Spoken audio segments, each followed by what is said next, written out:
Bon matin tout le monde. Fait que toujours dans notre confession de foi, on va reprendre ce qu'on était la semaine dernière, si vous l'avez entre vos mains, à la page 49, à la section 17. Donc la semaine passée, on a vu l'appel efficace versus l'appel général. Et puis, je pense que ça nous a aidé à comprendre tout le long depuis les sections de la grâce.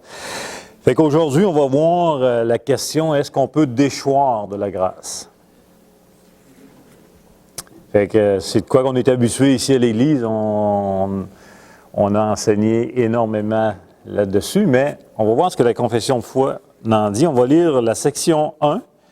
Et surtout à partir de la fin, là, par bien que, là. Mais on va le relire au complet, 17.1.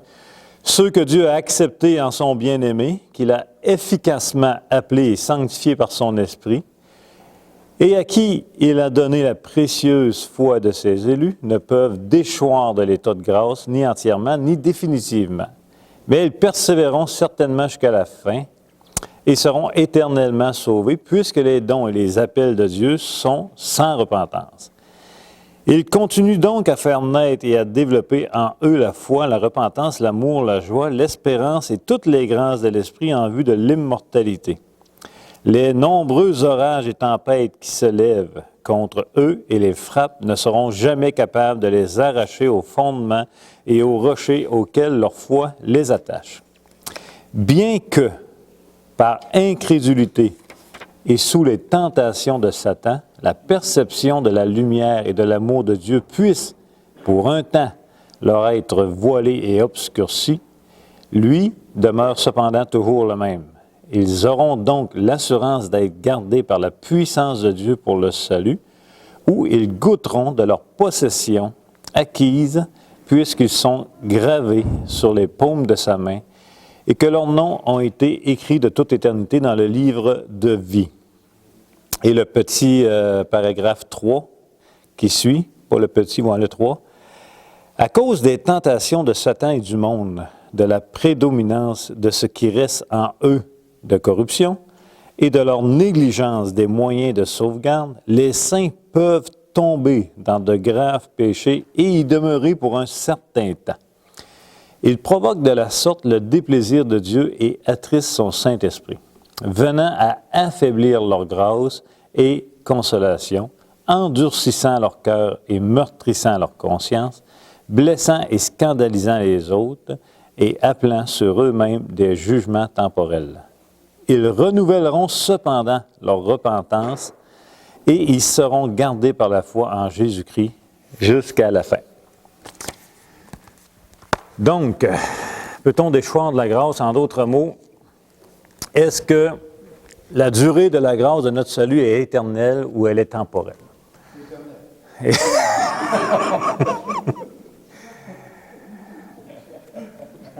Je savais que vous saviez, là. Mais on va en parler pareil. On a, en d'autres mots, la question dans notre jargon, ce qu'on est familier, le salut se perd-tu ou il ne se perd pas? Hein?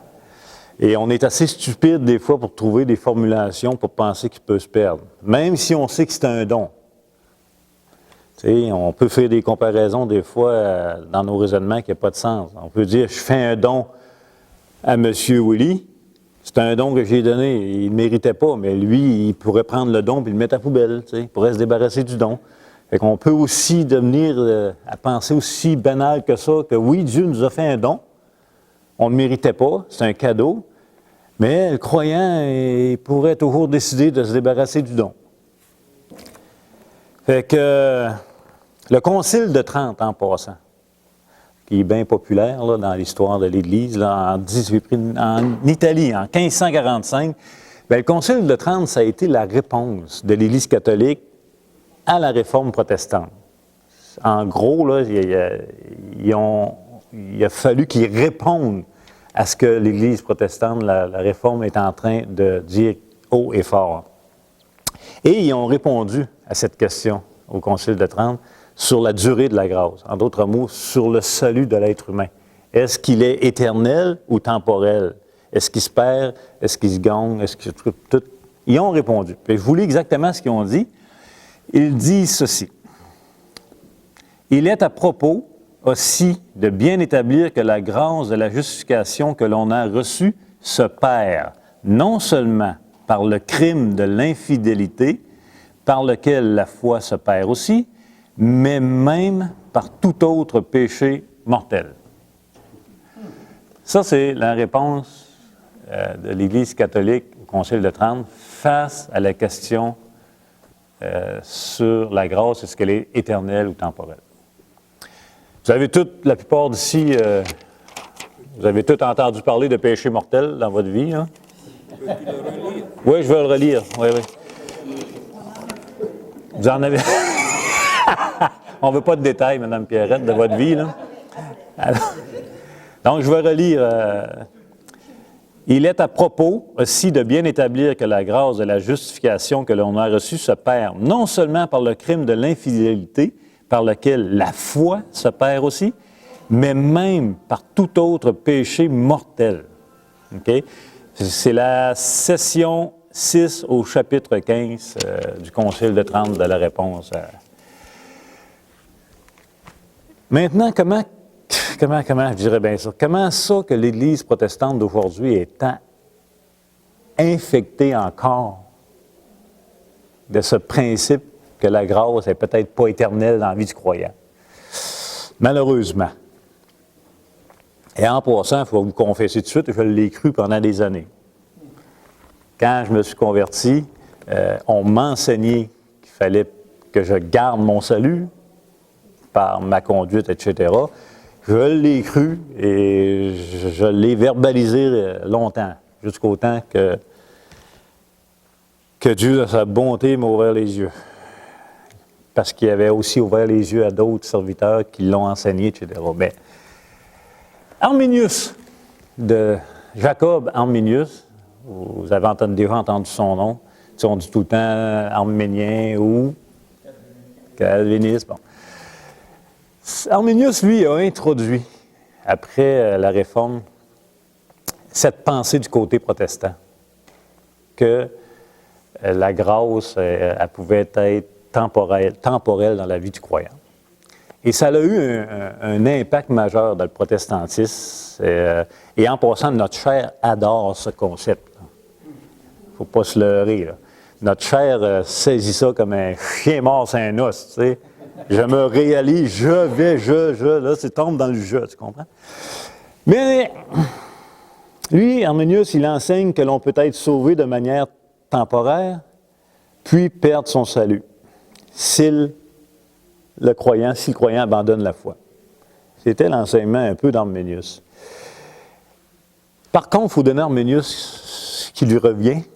Il est très cohérent. Dans sa théologie, il est cohérent. Pourquoi?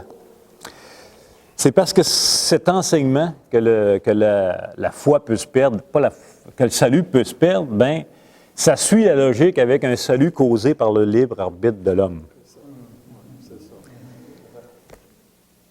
Si c'est le non-croyant qui a le pouvoir de déclencher son salut, qui a le pouvoir de dire oui, bien, la suite logique, c'est que le croyant aurait aussi ce même pouvoir de s'expulser, tu comprends? Fait qu'il faut donner à Arminius, il est logique, il est cohérent dans sa théologie. Si l'homme peut amorcer par son choix son salut, bien, il peut le désamorcer, en toute logique, par son choix aussi. Sinon, il n'y a pas entièrement un libre arbitre. Mais dans la pensée Arminius, de Jacob Arminius, ce qu'il lui disait, c'est que l'homme a le libre arbitre d'accepter Dieu ou de le rejeter. Et c'est pour ça qu'il tout s'enclenche. Lui disait, Jésus a payé pour tous les péchés de tous les êtres humains de l'histoire de l'humanité, et tous les êtres humains ont ce libre arbitre en eux d'accepter ou pas. Fait que si tous les êtres humains de la planète avaient décidé de ne pas l'accepter, bien, ça se peut que Jésus serait mort et il n'y aurait pas d'Église. Si tu pousses la logique au bout. Donc, lui, il dit, bien, c'est sûr que l'homme, le croyant, peut déchoir de la grâce puisqu'il a le libre arbitre encore. Donc, s'il tient la logique. Mais ce n'est pas ce qu'on croit, ce n'est pas ce qu'on voit dans les Écritures. Si le salut est inconditionnel, comment peut-on déchoir? Comment peut-on perdre notre salut si le salut est inconditionnel? Pour perdre notre salut, il faut nécessairement qu'il y ait une condition. Si le salut se perd, il faut nécessairement qu'il y ait une condition pour le perdre. Tu comprends-tu? C'est-tu l'apostate? C'est-tu un type de péché? C'est quoi? Ça prend de quoi? C'est-tu le pouvoir de l'homme de rejeter Dieu qui habite maintenant en lui? Tu sais, ça prend quoi? Ça prend une condition. C'est sûr. Là. Mais, on a vu que le salut est l'œuvre de Dieu. Hein? La semaine passée, on a vu entre autres le salut est l'œuvre de Dieu trinitaire. On a vu que Dieu le Père décrète l'élection, le Fils accomplit la rédemption, il paie, puis on a vu que le Saint-Esprit va venir appliquer. Et on voit que nous, on est toujours à l'extérieur de l'œuvre de Dieu pour le salut. Ça ne vient pas de nous, on ne déclenche rien, il n'y a rien en nous. On est mort. Ben, encore la meilleure image, L'Oriole disait la semaine passée, on est mort. Donc, un mort ne peut pas déclencher de quoi de vivant. Il est mort. Un mort, ça ne fait que produire de la mort. La vie est venue et a appelé un mort à la vie. Ça, c'est l'œuvre de Dieu. Si le salut est conditionnel, nous devons obligatoirement impliquer l'homme.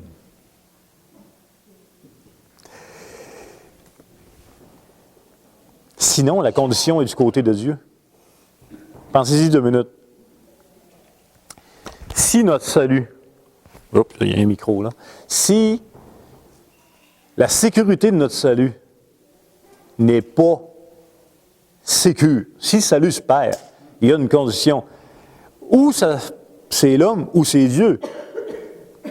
Parce que dans le salut, il y aurait les deux qui interviennent.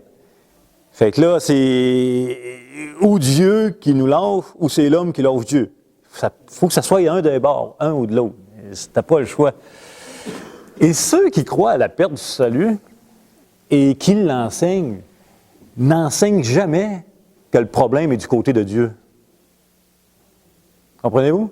Ils vont toujours enseigner que le problème est du côté de l'homme.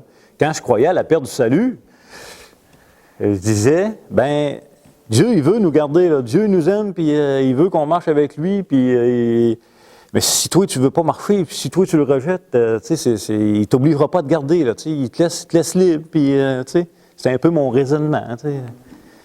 Dieu t'aime, si toi, tu ne l'aimes plus, il ne te cassera pas un bras. Là.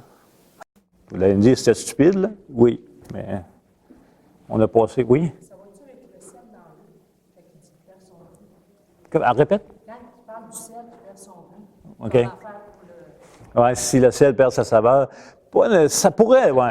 Ben, les gens pourraient l'appliquer à ce sens-là, mais le texte ne s'applique pas directement. Ce n'est pas l'interprétation première de ce texte-là. Là. Mais, tu sais, on avait plein de versets à l'appui. Donc, imaginons encore une fois une chaîne avec des maillons. Imaginons 4 maillons. S'il y a une condition avec l'homme. Il y a le Père, le Fils et le Saint-Esprit, qui est Dieu, et il y a l'homme. Et on sait qu'une chaîne est aussi forte que le maillon le plus fragile. Fait que l'homme devient le maillon le plus faible de la chaîne de son salut. S'il y a une condition et qui est allée vers l'homme. Alors, quand l'homme fait telle ou telle chose, bien, son salut se perd, mais ce n'est pas la faute de Dieu, parce que lui, sa chaîne tient, tu sais. C'est une image, là, mais... Eh, mes amis. Ah, il n'y en aurait pas beaucoup, là-dedans.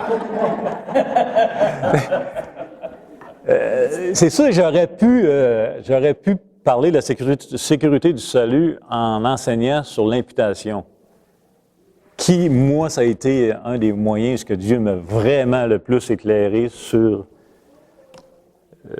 la justification, tu sais.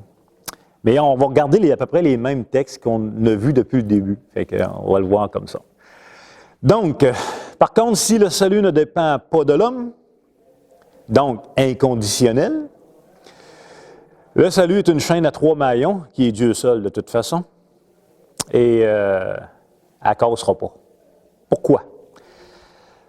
C'est que l'homme ne fait pas partie, premièrement, des maillons, donc qui garantissent le salut, et tant mieux.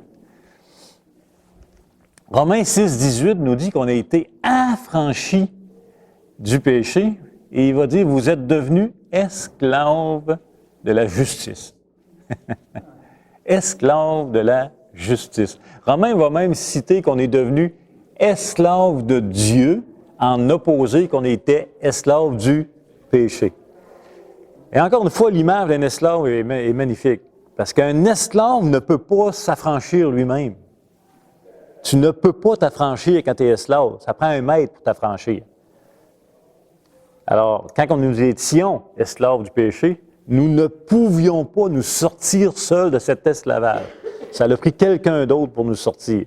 Et maintenant, nous sommes esclaves de la justice d'un autre, la justice de Christ. Nous sommes esclaves de Dieu. Nous ne pouvons pas nous sortir nous-mêmes de cet esclavage-là.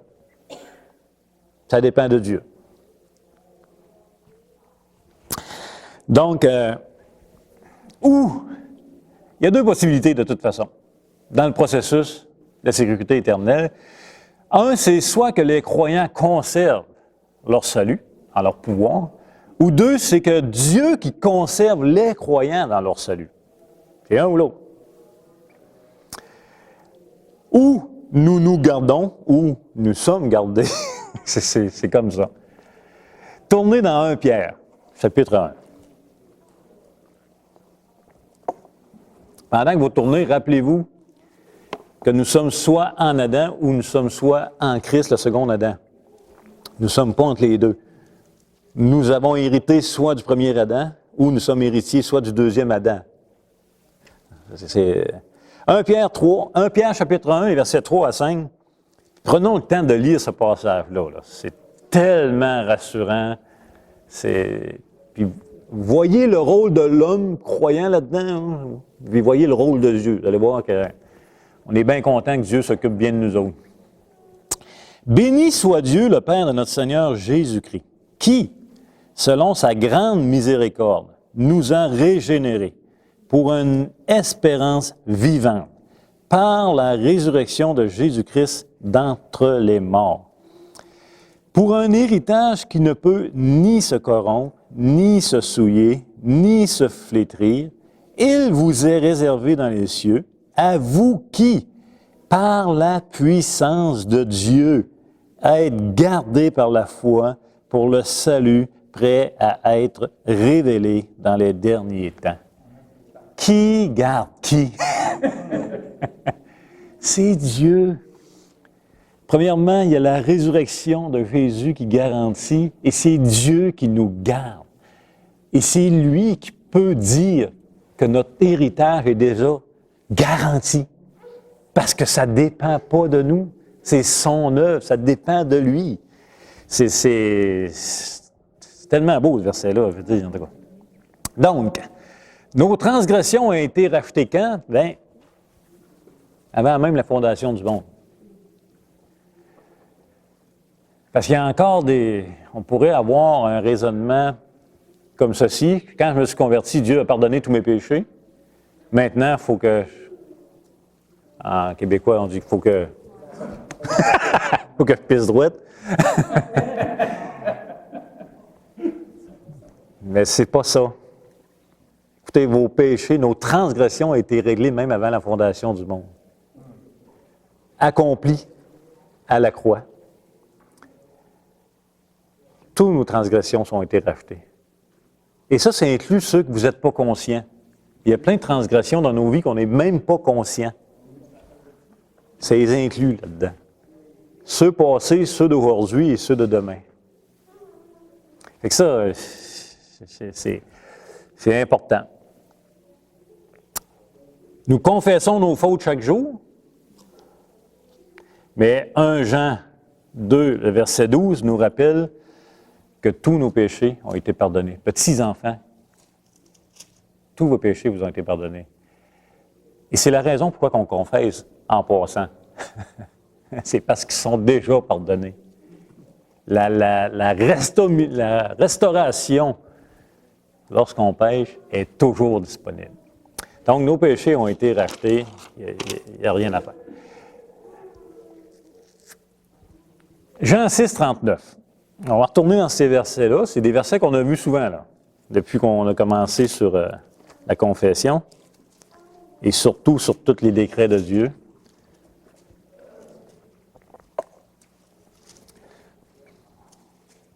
Jean, dans le chapitre 6, le verset 39. Or, la volonté de celui qui m'a envoyé, c'est que je ne perde aucun de tous ceux qu'il m'a donnés, mais que je les ressuscite au dernier jour. C'est clair. Le salut ne consiste pas à la capacité du croyant à s'accrocher à Dieu, mais plutôt à la capacité de Jésus-Christ à accomplir la mission du Père. C'est pas nous. Regardez le verset, il est clair. La volonté de celui qui m'a envoyé, ici, il parle du Père, c'est que je ne perde aucun de tous ceux qu'il m'a donnés, mais que je les ressuscite au dernier jour. C'est que vous êtes là-dedans. On n'est pas là. C'est l'œuvre de Dieu. La mission du Père, l'accomplissement de la mission du Père par le Fils, c'est lui qui nous garde. Il ne nous a pas donné une corde, là, au-dessus de l'enfer, une corde qui ne peut pas se casser, puis tu es agrippé après. Tiens, mon Luc, tant que tu vas tenir, tu vas te rendre au ciel. Mais si tu lâches la corde, tu tombes. C'est pas ça, là. Ça, c'est fatigant en ciel. Il ne nous a pas donné une corde. Il nous a mis dans sa main. Il nous enrobe de protection. Il dit, je vais garder ceux que tu m'as donnés. Je vais les ressusciter. C'est tellement motivant. Oui.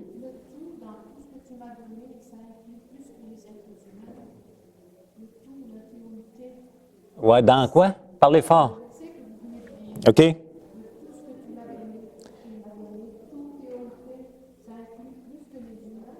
Ça inclut pas tous les humains, non. Ben ici, écoute, on semble vraiment faire référence aux croyants, là, dans ce chapitre-là, où il intercède pour les croyants, etc., là. Mais ça fait référence aux gens. Je ne sais pas si ça fait référence à... Non, je ne vois pas d'autres choses, là. Ça se peut. Ben, je ne sais pas. Fait que quand je ne sais pas, je ne sais pas.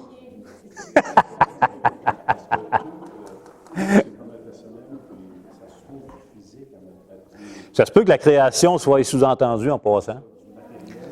Parce que la nouvelle terre, nouveaux cieux est aussi l'œuvre de Jésus-Christ, là. Il est venu reprendre ce que le premier Adam a perdu. L'autorité sur toute la création, l'assujettir, etc. Ça se peut. Un bon point, hein, madame. Ah, le français, c'est une bien grande science. OK. En passant, que vous le croyez ou que vous ne le croyez pas, que votre salut est sécure, ça ne changera pas ce que Dieu a déclaré.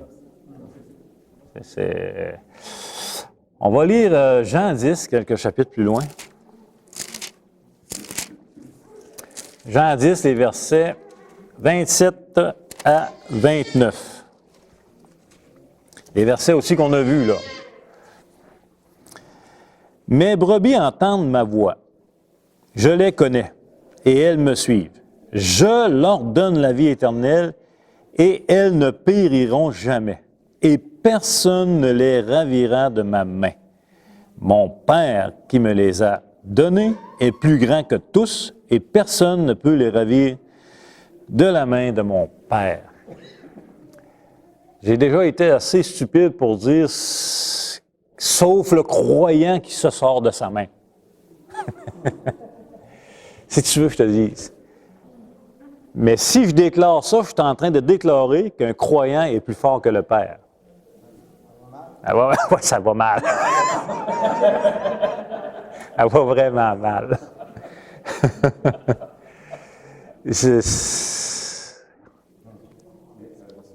Oui. Quand on reconnaît que le salut ne se perd pas, c'est la reconnaissance de l'absolue miséricorde de Dieu. Même à travers nos déchéances, nos péchés, de tout ce qu'on fait de travail, on est un peuple élu. Puis, ce qui n'exclut pas le fait que la personne se dise, ben, j'ai péché. C'est la reconnaissance de notre faute aussi, mais face à l'infinie miséricorde de Dieu. Parce que, avec Arménius, lui, dans sa doctrine, j'imagine qu'on peut toujours extrapoler, tu sais, le fameux français qu'on dit à un moment donné, ben, Dieu est miséricorde, mais à un moment donné, tu as moins de miséricorde parce que tu t'es écarté, puis tout à coup, ça part, ça revient, ça part, ça revient. Il reste là, le salut. C'est juste qu'en tant qu'être humain, on a des hauts et des bas. Puis on reconnaît l'infinie miséricorde de Dieu dans ses hauts et dans ses bas. En fait, c'est intéressant ce que tu dis. En fait, ce qui est aussi intéressant pour le croyant, c'est qu'il n'a plus à craindre à se faire mettre à nu devant Dieu. Tu sais, quand on dit que notre condamnation, c'est la meilleure des nouvelles, on n'a plus à craindre que Dieu mette en lumière notre faiblesse dans le but qu'on dépende de lui. Quand on considère la grâce qu'il nous a faite et la sécurité dans laquelle on est. Tu sais, Dieu ne met pas en lumière nos manquements pour nous écœurer. Il met en lumière nos manquements parce qu'il nous aime, parce que tant qu'on ne voit pas comme lui nous voit, ben on ne criera pas à lui. On ne dépendra pas de lui. Et on ne se réjouira pas de sa fidélité. On va encore participer dans cette œuvre. Fait que c'est bien intéressant. Il n'y a pas de place pour l'homme dans le plan entre le Père, le Fils et le Saint-Esprit dans l'œuvre du salut. Donc, c'est vraiment l'œuvre de Dieu au complet. Pour Paul, c'est vraiment clair. Vraiment, vraiment clair. On peut tourner dans Romains.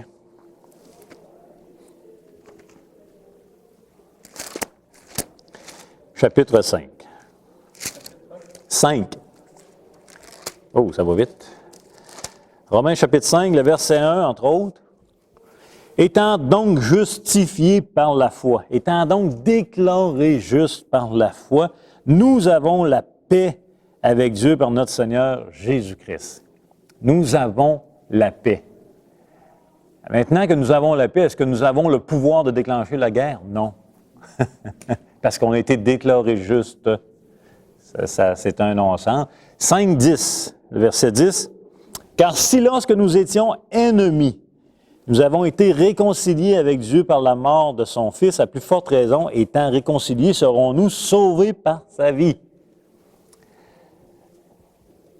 Selon Paul, nous ne pouvons perdre notre salut parce que nous avons obtenu la grâce lorsque nous étions sous la colère divine.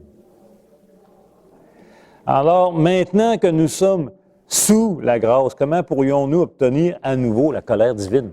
C'est son raisonnement à Paul. Tout le chapitre 6, entre autres.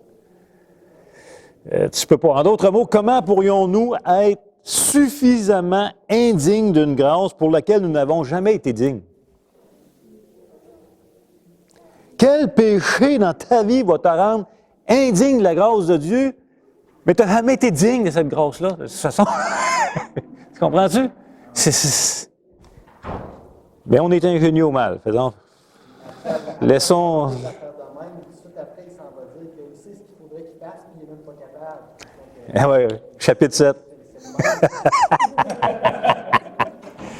Oh là là. En passant, si on n'est pas d'accord, si on n'est pas d'accord avec la doctrine de la sécurité du salut, c'est peut-être qu'il y a quelque chose en nous qui vient nous heurter dans notre entendement qu'on nourrit, qui est le mérite. Il y a peut-être quelque chose dans notre entendement qui est enraciné fort, qui fait qu'on a mérité un petit peu notre salut. Fait que de croire à la sécurité du salut, que tu ne peux pas déchoir, ben tu es en train de dire finalement, je ne méritais pas pendant tout. Tout dépend de lui. Fait que c'est sûr que ça peut venir nous chercher, là. Ça vient chercher notre chair en passant. Donc, quel péché peut nous faire perdre notre salut? Un péché mortel? C'est quoi un péché mortel? Ils sont tous mortels. Et voilà, la bonne réponse. Ils sont tous mortels.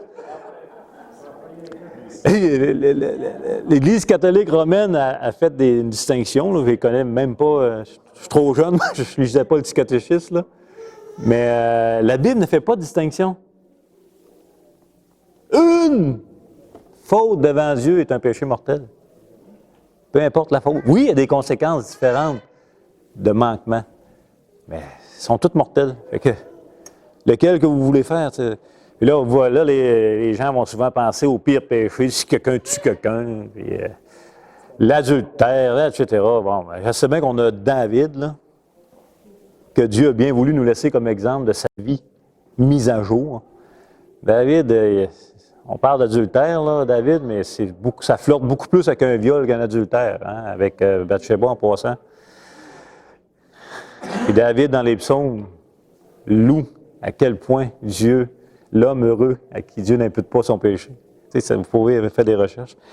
Il n'y a aucune condamnation pour ceux qui sont en Jésus-Christ. Aucune. Par contre, il est aussi vrai que l'Église visible, donc les gens qu'on côtoie, que l'on voit, ne correspond pas exactement à l'Église invisible. En d'autres mots, c'est pas parce qu'on est... Il faut faire attention comment je prononce ça. Ce qu'on voit, les frères et les sœurs, c'est ce qu'on appelle l'Église visible. Mais dans l'Église visible, il y a aussi des gens qui ne font pas partie de la vraie Église de Dieu. Ça a toujours été, on le voit dans les Écritures, ça va être encore aujourd'hui. Ce n'est pas la liste des membres d'une Église qui font partie littéralement de la liste des noms du livre de vie. Il peut y avoir une distinction. OK? Même bagaille, c'est ça.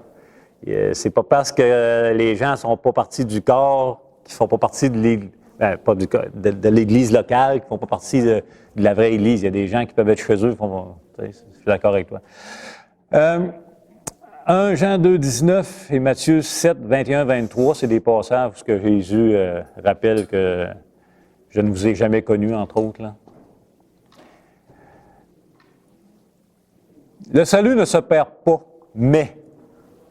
Il y a un mais, je vais vous rassurer, ce n'est pas une question de salut, mais il est possible de perdre son assurance et il est possible de perdre notre joie de notre salut. Et même, c'est possible que le croyant en perde même son assurance, se mette à douter, se mette à...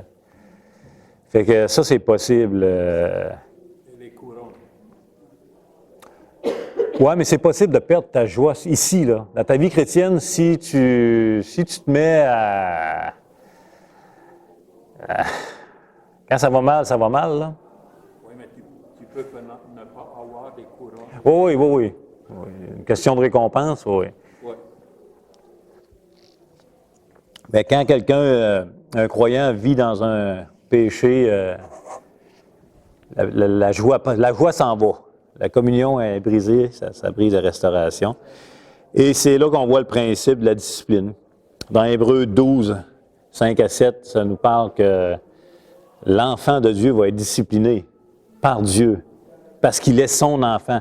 Il ne le désadoptera pas, mais parce qu'il est son enfant, il va entrer sous discipline de Dieu, dans le but de restaurer toujours. On le voit dans 1 Corinthiens aussi, là, avec Paul. On le voit aussi dans Matthieu 18, les étapes de la discipline, etc. Fait qu'en terminant, je vous laisse avec 2 Timothée 2, 11 à 13. Cette parole est certaine, si nous sommes morts avec lui, nous vivrons aussi avec lui. Si nous persévérons, nous régnerons aussi avec lui. Si nous le renions, lui aussi nous reniera. Si nous sommes infidèles, il demeure fidèle car il ne peut se renier lui-même. Il y a tout dans cette sandwich qu'on appelle, là. Il y a tout là-dedans. Si tu le renies, tu es infidèle. Si tu le renies, lui aussi va te renier dans ce que tu fais. Mais quand tu es infidèle, il ne peut se renier lui-même avec la première phrase du verset. Si nous sommes morts avec lui, nous vivrons avec lui. Et si vous voulez compléter avec ça, vous pouvez lire Romains 6, les versets 1 à 10. On est une même plante avec lui. Comment on fait pour vivre avec Dieu éternellement? Il faut mourir avec lui.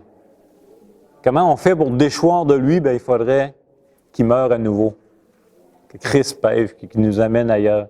Mais il ne peut pas. Même si on est infidèle, lui demeure fidèle, car il ne peut pas renier son œuvre qu'il a faite. Vous comprenez? En tout cas, ça serait... Là, il est moins 5. Fait que je vous invite à méditer là-dessus, puis en passant, ça se peut que vous croyez à la sécurité du salut, parce qu'on l'enseigne, mais ça se peut que vous êtes tourmenté avec plein de versets. Ça se peut aussi. Fait que, venez nous voir, on va en jaser, c'est une doctrine vitale, là. Et ça se peut que vous entendez des gens dire, oui, le salut ne se perd pas, c'est sûr, mais à chaque fois qu'un croyant sort du corps et vit une mauvaise période, ben on justifie ça rapidement en disant, ben c'est parce qu'il n'était pas chrétien. Soyons prudents, s'il vous plaît. C'est vrai que ça arrive en passant. Les Écritures l'enseignent aussi. C'est vrai que ça arrive que des gens vont quitter le corps, n'entendent parler, parce qu'ils n'étaient pas croyants, puis ils s'en vont, tu sais. Mais ce n'est pas un absolu, là. Soyons prudents là-dessus. On voit aussi dans Corinthiens, au début du Corinthiens chapitre 2 ou 1, je ne sais pas trop, et de Corinthiens chapitre 11, avec la Sainte Seine, qu'il y a des gens qui sont morts par la discipline de Dieu, là. Fait qu'un croyant qui dérape il n'est plus sous la protection de l'Église. Tu sais, quand il dit ne priez plus pour lui, il n'est plus sous la protection. Sa vie est... Et ça se peut que Dieu va être fidèle, mais ça se peut qu'il le ramène à la maison. On dit plus vite que prévu, mais c'est pas une bonne expression, mais pour comprendre, c'en est une bonne. On a...